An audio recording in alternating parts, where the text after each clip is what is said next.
Magandang araw pong muli mga kapistolero. Welcome back po sa aking channel.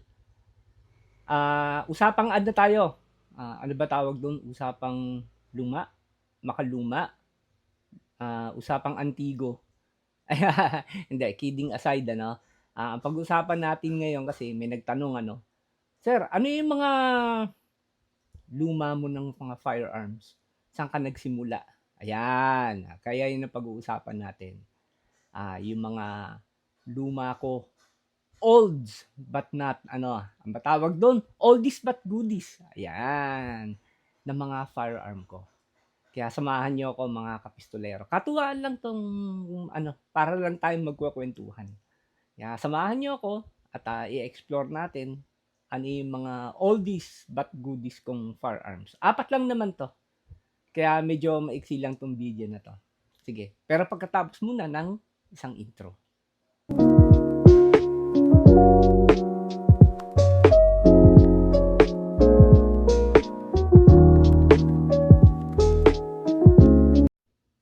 Ito ang aking CSA 75B.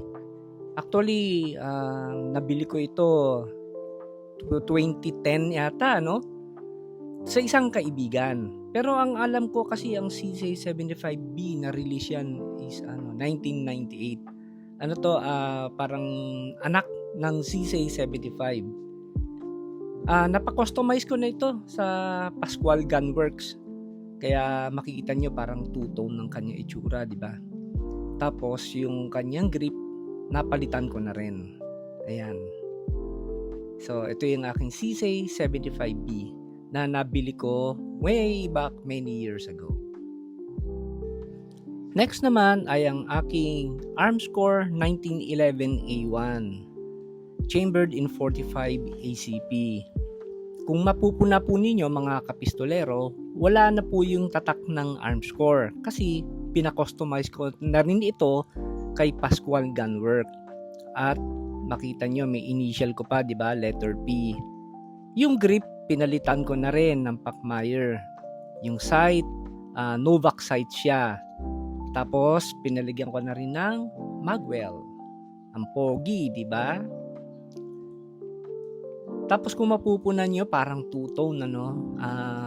Stainless, parang stainless siya. Tapos yung sa ibabaw, black finish siya.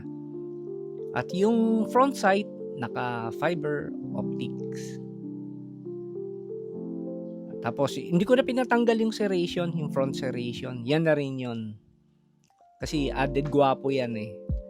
Ayan yung letter T, oh, di ba? Letter T sa kabila, letter T naman dito. Kaya ito ang aking Armscore 1911. Ang ganda, di ba?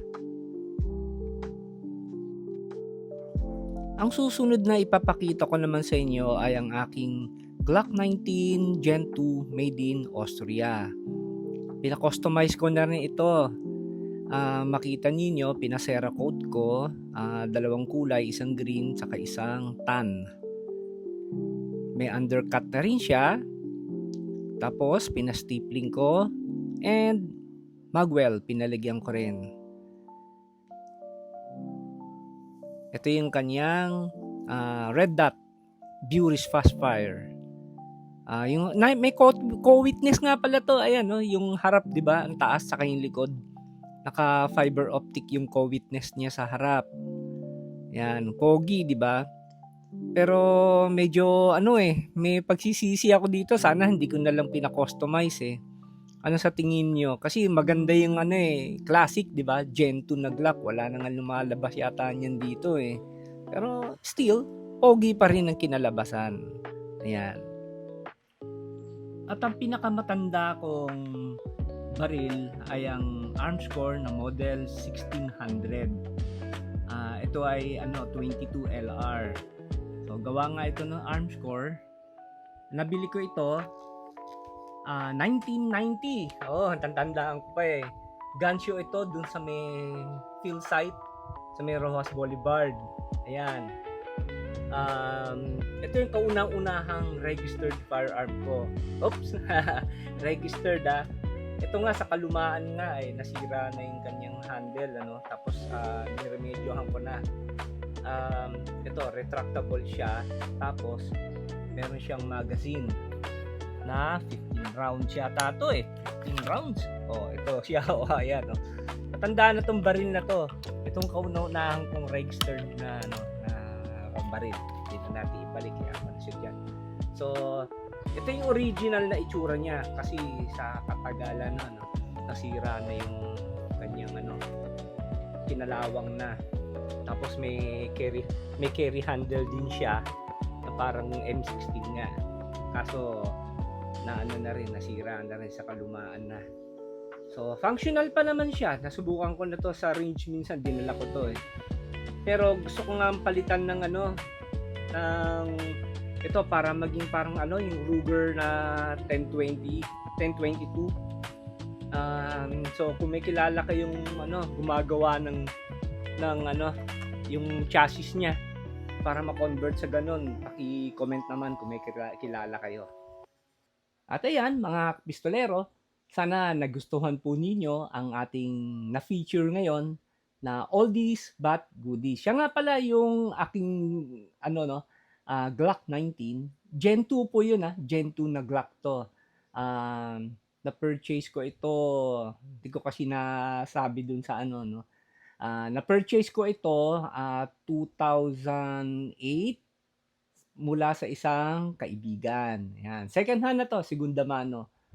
At alam ko ang Gen 2 na Glock kasi nilabas yan mga mga 1980 plus, 88, 89, mga ganun. Correct me if I'm wrong. Di ako masyadong sa history ng Glock no. And syempre, as always, maraming salamat sa mga sumusubaybay sa aking vlog. At sa mga hindi pa po nakakapag-subscribe, naglumalambing po akong muli, sana po mag-subscribe po tayo. At kung nagustuhan po niyo itong video to, paki-like na lang po para makagawa pa po ako ng mga contents na gaya po nito. Salamat, maraming salamat. At lagi ko pong sinasabi, mag-ingat po tayong palagi, be a responsible gun owner, and to God be the glory.